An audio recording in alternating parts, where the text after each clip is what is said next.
Ladies and gentlemen, what have I been telling you for the past year? I said they're going to try desperately to find some way to charge or indict Trump. It looks like he is about to face criminal charges, and they can't stop him in terms of policies. We had record low poverty under Trump in 2019. Okay, record low poverty under Trump in 2019. This is a fact. Okay, so we had record low poverty according to CNN and every other. You could look at the St. Louis Fed. Household median incomes were at record highs in 2019. You might say, well, why are you talking about this? They're going after Trump for hush money payments. That's what this is about. We have the adults in charge, and according to the Bulletin of Atomic Scientists, we're 90 seconds to midnight. That's what this is about, ladies and gentlemen.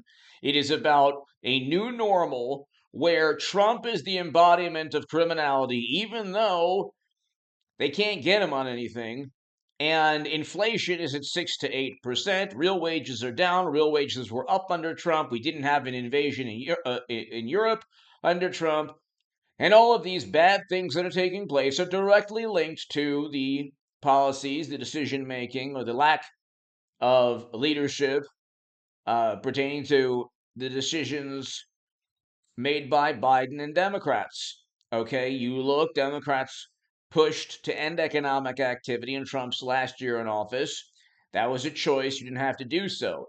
Pretty much every failed policy that you can look at it leads back to the Democratic Party, whether it's Democratic governors or Biden. Like I said, 90 seconds to midnight, according to the Bulletin of Atomic Scientists, going into Biden's third year in office, we are closer than ever to a nuclear confrontation or possible, God forbid, annihilation.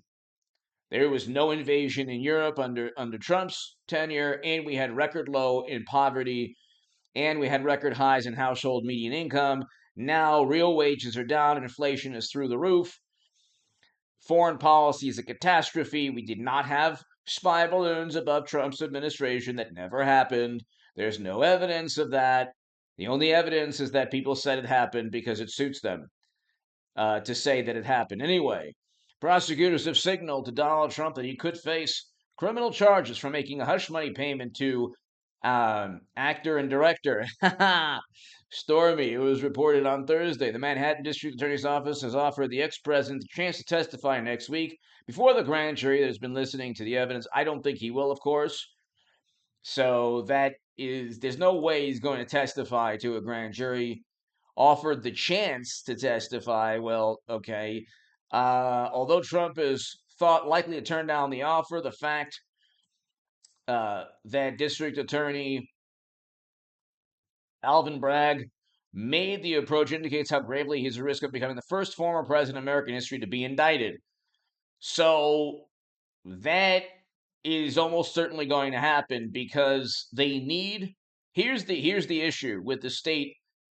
Here's the issue. It wasn't viewed as an FEC violation. The Steele dossier was, but the reason they can get him on the Stormy issue is, I mean, Avenatti's in prison now.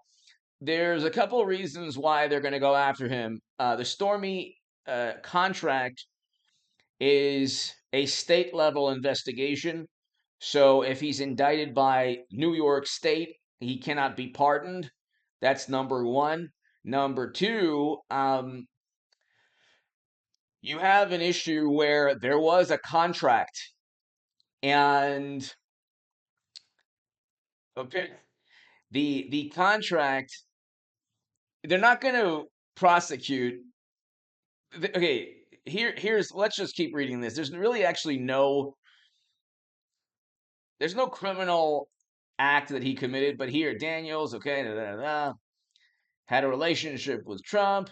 He denied the allegation, but as a long time, Michael Cohen paid $130,000 in hush money. It's called a contract, which Trump reimbursed near the end of the 2016 campaign. Cohen later pleaded guilty to a federal campaign finance violation linked to the payment, which he alleged was made in coordination with and in the direction of Trump. So it is true that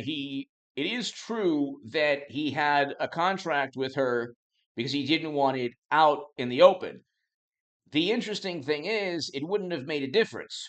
You had Bill Clinton winning in the presidency twice, and everybody knew his extramarital affairs. Hit subscribe to this channel, ladies and gentlemen. I will have a live stream later this evening at around 10 p.m. Pacific tonight, and we'll talk about this. So be here at 10 p.m. Pacific. You can go to hagoodman.com to read my writing in The Hill, The Huffington Post, Salon, The Jerusalem Post, The Federalist, and other publications. To my super thank you, it's below. And also, if you want to support my work long term, ladies and gentlemen, my Patreon is below. If you enjoy H.A. Goodman on YouTube, your Patreon support is greatly appreciated. If there's another platform aside from Patreon you'd rather support, my work, let me know in the comments section. Another reason that, aside from the state level not being, you won't be able to pardon a state level criminal charge, here you have a situation where it's a campaign finance violation. It wasn't found to be a campaign finance violation by the FEC. Okay, it it very well could be viewed as a campaign finance violation. Just being objective, I know they're just trying desperately to go after him. There's more of a criminal there's more criminal exposure to the Steele dossier, but again, the Steele dossier was utilized by the government. So that's what shields a lot of people from criminal conduct. With Trump, he had a payment to Stormy for a service, let's say, and, or I should say, a relationship took place. The payment was given. Michael Cohen says, well, he did so with either campaign funds or to lie about that to the American people. And so now they're going to indict Trump, charge him with a criminal campaign finance violation. Everybody on the planet knows that it's simply because you have Democrats in New York desperately trying to go after Trump because they despise him. A long running investigation into Trump's role in the case seems to, you have Hunter and Joe himself routinely committing crimes within those emails. You can look at those emails. How can you use your influence on the company's behalf is literally one email. And then you have 150 suspicious activity reports, but then, 150 transactions that were deemed suspicious by financial institutions and investigated. It's unbelievable. It really is unbelievable. And we can go, AOC has greater campaign finance violations than this, but in March, January, the Bragg made a surprise move to impanel a grand jury.